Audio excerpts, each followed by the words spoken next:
जय हिंद प्यारे बच्चों, एक बार फिर से स्वागत है आप लोगों का पायनियर उरई में।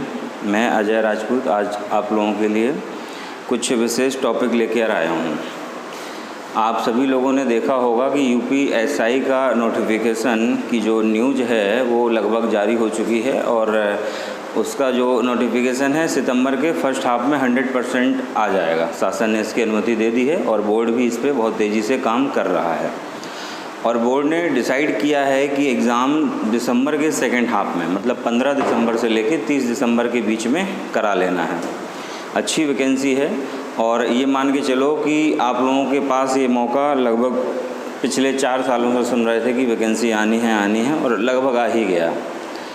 और इस वैकेंसी में पारदर्शिता की भी पूरी उम्मीद है क्योंकि इलेक्शन पास में है, तो उम्मीद ये है कि वैकेंसी बहुत जल्दी भरी भी जाएगी और कोर्ट में नहीं लड़ना पड़ेगा, ऐसा हम लोग अनुमान लेके चल रहे हैं। ठीक है, तो इस वैकेंसी में जो लोग भी एलिजिबल हैं पूरे ज़ोर शोर के साथ लग जाएं। और नेक्स्ट हमारा जो यूपी पुलिस की नई सिपाही की भर्ती आनी है तो वो भी जल्द ही देखने को मिलेगी। जो बच्चे अभी बैठे हुए हैं जो सिलेक्ट हो चुके हैं मेडिकल के लिए, तो उनका भी बताया गया कि भाई अगस्त में मेडिकल हो जाएंगे और सितंबर से कुछ बच्चों को ट्रेनिंग में भेज दिया जाएगा। क्योंकि कोरोना की भयंकर महामारी की वजह से ये सब चीज़ें थोड़ा डिले हो गई, जो समय से और पहले हो जानी थी। खैर कोई नहीं, अब चीज़ें सब पटरी पर आएंगी धीमे धीमे, तो उसकी प्रक्रिया लगभग शुरू हो चुकी है। तो पायनियर उरई का एक एप्लीकेशन लॉन्च होने वाला है और उम्मीद है कि रक्षाबंधन के आसपास इसका एप्लीकेशन लॉन्च हो जाएगा, जिससे गांव में बैठकर या आप लोग जो है दूर रहकर भी कोचिंग बिना आए हुए अपने घर से ही कंटिन्यू स्टडी को कर सकेंगे और बिल्कुल लो फीस में। ठीक है, बहुत ही लो फीस में यहाँ पे आप लोगों को सारे विषय के विशेषज्ञ पढ़ाएंगे। Math, reasoning, GS, Hindi, English सभी की क्लासेस सुचारू रूप से चलेंगी। ठीक है, तो मैं मैथ्स की सीरीज कंटिन्यू कर रहा था क्योंकि अब कोरोना की वजह से ऑफिस खोलने की अनुमति मिल चुकी है, तो यहाँ से ऑनलाइन क्लासेस लाइव मैं ले सकूँगा रक्षाबंधन के बाद भी।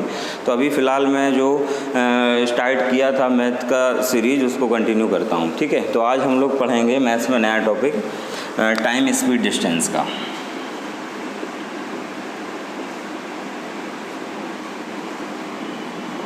टाइम, स्पीड और डिस्टेंस, ठीक है, one of the most important topic है ये किसी भी एग्ज़ाम के लिए। जिस तरीके से टाइम एंड वर्क बहुत इंपॉर्टेंट है, बिल्कुल उसी तरीके से टाइम, स्पीड, डिस्टेंस भी बेहद इंपॉर्टेंट है। ठीक है, इस पूरी यूनिट में हम लोग बेसिकली अगर देखें तो एक तो टाइम, स्पीड, डिस्टेंस का टॉपिक हो गया, दूसरा हम लोग देखेंगे तो ट्रेन का टॉपिक हो गया, तीसरा हम लोग देखेंगे तो बोट्स एंड स्ट्रीम का टॉपिक हो गया। तो ये 3 टॉपिक मेनली कवर किए जाएंगे इस यूनिट में और हर टॉपिक से लगभग एक क्वेश्चन देखने को मिलता है लगभग हर एग्ज़ाम में। ठीक है, आप चाहे बैंक का एग्ज़ाम देने जाओ तो हर जगह से एक क्वेश्चन, आप एसएससी का एग्ज़ाम देने जाओगे तो वहाँ पे एक क्वेश्चन, आप अगर सपोज स्टेट गवर्नमेंट का कोई एग्ज़ाम देने जाते हैं यूपीएससी का या यूपीएसआई का, यूपी पुलिस का, तो हर जगह यहाँ से एक क्वेश्चन लगभग देखने को मिल जाता है। ठीक है, तो इन 2 टॉपिक को टाइम, स्पीड, डिस्टेंस और ट्रेन, इन दोनों को मैं कॉमन लेके चलूँगा क्योंकि ओवरऑल कॉन्सेप्ट हमारा एक ही है, टॉपिक भले ही अलग दे दिए जाएँ। तो बिल्कुल वही है जिस तरीके से हम लोग टाइम एंड वर्क में पढ़े थे कि समय बराबर वर्क अपॉन एफिशिएंसी, बिल्कुल वही यहाँ पे है कि समय बराबर दूरी बटे चार्ज, डिस्टेंस अपॉन स्पीड। तो बिल्कुल मिलता जुलता टॉपिक है। जिस तरीके से वहाँ पे हम लोगों को एफिशिएंसी और टाइम दिया रहता था तो हम लोग एलसीएम लेके वर्क एज्यूम कर लेते थे जब वर्क हमारा कॉमन रहता था, बिल्कुल वही चीज़ यहाँ पर है। टाइम या स्पीड हमें दे रखी होगी और अगर डिस्टेंस कॉमन है तो हम लोग एलसीएम लेके काम चला लेंगे। ठीक है, तो बिल्कुल उसी तरह से है, धीमे धीमे हम लोग सीखेंगे। चले मैं शुरू करता हूँ उसके कुछ क्वेश्चंस आपके लिए। देखें, पहला क्वेश्चन,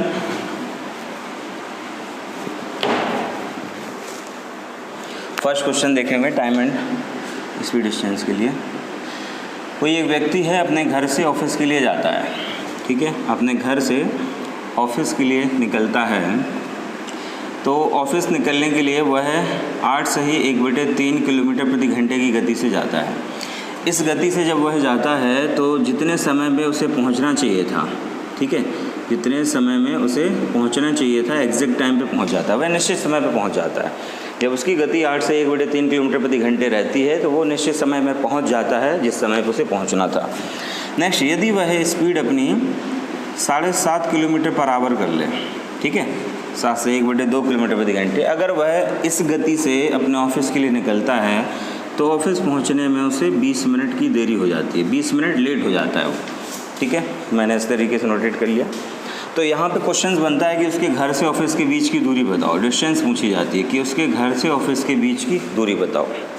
तो ध्यान से समझेंगे। देखें, हम लोग देख रहे हैं कि एक ही दूरी है भाई, वो चाहे इस गति से जाए तब भी उसे उतना ही चलना है, चाहे इस गति से जाए तब भी उसे उतना ही चलना है। ठीक है, तो यहाँ पे तरीके कई सारे बनते हैं, तो जो बेस्ट तरीका है यहाँ पे वो मैं बताऊंगा आप लोगों को। देखो, अगर हम लोग पूरी गणित की बात करें, पूरी अर्थमेटिक की बात करें, तो बेसिक जो रूल्स हैं 3 तरीके से क्वेश्चन सॉल्व होता है। एक तो बिल्कुल बेसिक तरीका है भाई, बेसिक है कि हम लोग x मान लें और x मानते हुए चीज़ों को शुरू करें। तो ये तरीका तो ठीक है भाई, क्वेश्चन तो हो जाता है इससे, लेकिन दिक्कत यहाँ पे ये आती है कि भाई हम लोग शुरुआत तो करते हैं भाई टाइम स्पीड डिस्टेंस से, या सपोज परसेंटेज से, प्रॉफिट लॉस से, x मानते हुए बढ़ते हैं और धीमे धीमे वो क्वेश्चन अलजेब्रा की तरफ मूव करने लगता है, x की वैल्यू कैलकुलेट करो। तो ये एग्जाम पॉइंट ऑफ व्यू से बेकार है, टाइम टेकिंग है, समय ज़्यादा लगता है। दूसरा देखें, दूसरा तरीका क्या है, वो बेसिक के कॉन्सेप्ट से ही निकल के आता है, उसका निचोड़। ठीक है, उसको कुछ लोग ट्रिक नाम दे देते हैं, तो कई टीचर इस तरीके से पढ़ाते हैं। तो चूँकि ठीक है, क्वेश्चन आया, ट्रिक अगर हमारे पास है, लगा दिया तो विदिन सेकंड आंसर आ जाता है।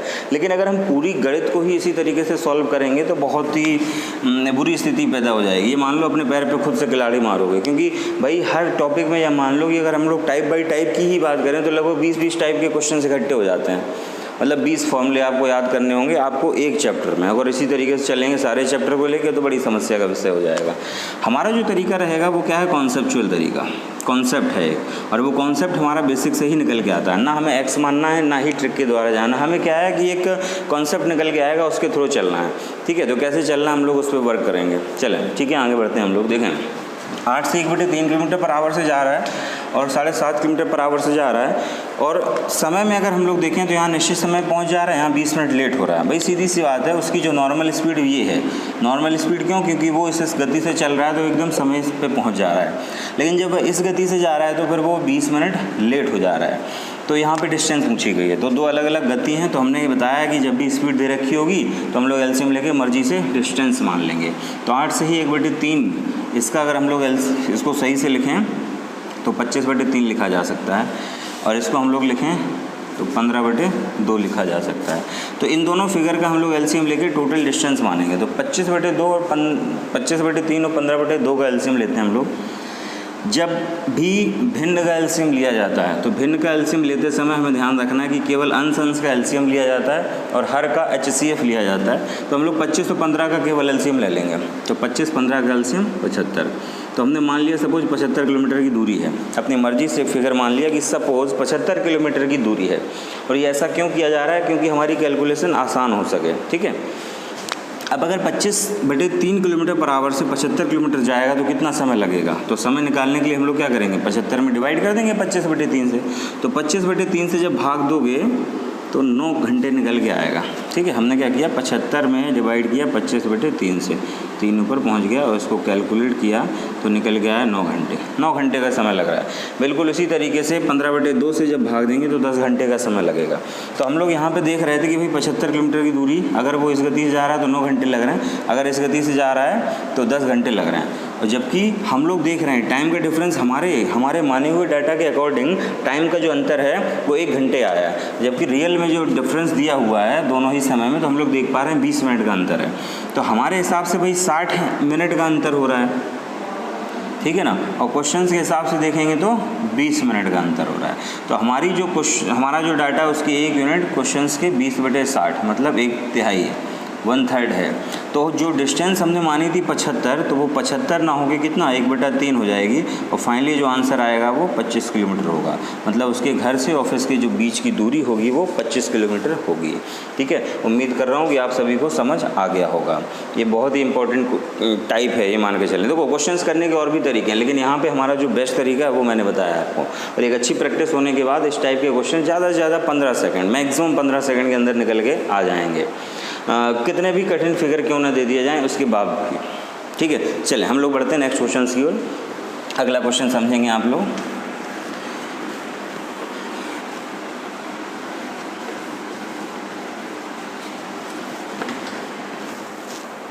नेक्स्ट है क्वेश्चन नंबर 2 समझेंगे। देखें, एक व्यक्ति है, एक बच्चा है, अपने घर से स्कूल के लिए जाता है, ठीक है। वह सुबह 7 बजे निकलता है। एक बच्चा अपने घर से स्कूल के लिए सुबह 7 बजे निकलता है। वह 20 किलोमीटर प्रति घंटे की गति से जाता है। 20 किलोमीटर प्रति घंटे की गति से जाता है तो वह 15 मिनट लेट हो जाता है, ठीक है। लेट हो रहा है जितने समय में उसे पहुंचना चाहिए, और अगली बार वो क्या करता है, गति बढ़ा देता है। एक दिन लेट होता है तो अगले दिन वो क्या करता है, गति बढ़ा देता है और 30 किलोमीटर प्रति घंटे से जाता है। 30 किलोमीटर पर आवर से जा रहा है तो वो क्या है, निश्चित समय से 15 मिनट पहले पहुंच गया। भाई जितने समय में पहुंचना था उससे 15 मिनट पहले ही पहुंच गया, ठीक है। तो यहाँ पे कई सारे क्वेश्चंस बन जाते हैं, एक एक क्वेश्चन हम लोग देखेंगे। क्वेश्चन यहाँ पे देखें क्या बनते हैं। पहला क्वेश्चन यहाँ पे है कि उसके घर से स्कूल के बीच की दूरी बतानी है, ठीक है। दूसरा क्वेश्चन यहाँ पे बन जाता है कि भाई नॉर्मल टाइम बताना है कि भाई उसे कितने बजे पहुँचना चाहिए। एंड नेक्स्ट क्वेश्चन बनता है यहाँ से कि भाई नॉर्मल स्पीड बताएं आप, ठीक है। तो इस टाइप से जब क्वेश्चन पूछा जाएगा तो आमतौर पे यही 3 क्वेश्चंस बनेंगे, ठीक है। तो इन्हीं 3 में से कोई एक क्वेश्चन आपको देखने को मिलेगा तो समझते हैं हम लोग। देखो, जब भी यहाँ पे बात करी गई है, अगर वो 20 किलोमीटर पर आवर से जा रहा है तो वो 15 मिनट लेट हो रहा है, और अगर वह 30 किलोमीटर प्रति घंटे से जा रहा है तो 15 मिनट जल्दी पहुँच जा रहा है। तो जो नॉर्मल स्पीड होगी वो 20 और 30 के बीच में ही होगी, ठीक है। 20 और 30 के बीच में ही होगी। और जो डिस्टेंस होगी वो कैसे कैलकुलेट करेंगे, क्योंकि हम लोग देख रहे हैं कि डिस्टेंस तो एक ही कवर करनी है उसे, चाहे 20 से जाए चाहे 30 से जाए।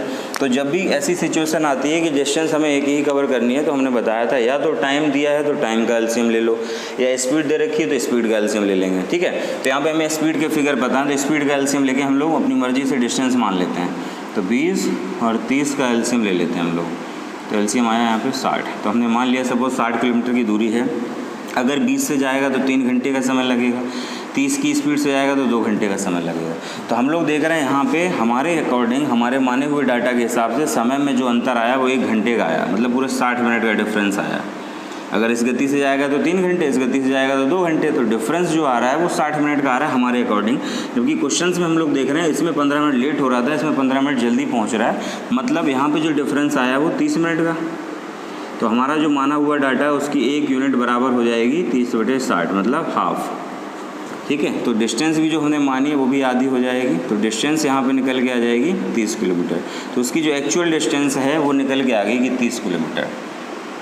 उसके घर से ऑफिस के जो बीच की दूरी है वो हमारा आंसर आ गया 30 किलोमीटर, ठीक है। तो ये पहला पार्ट हमारा इस तरीके से पूरा हो गया।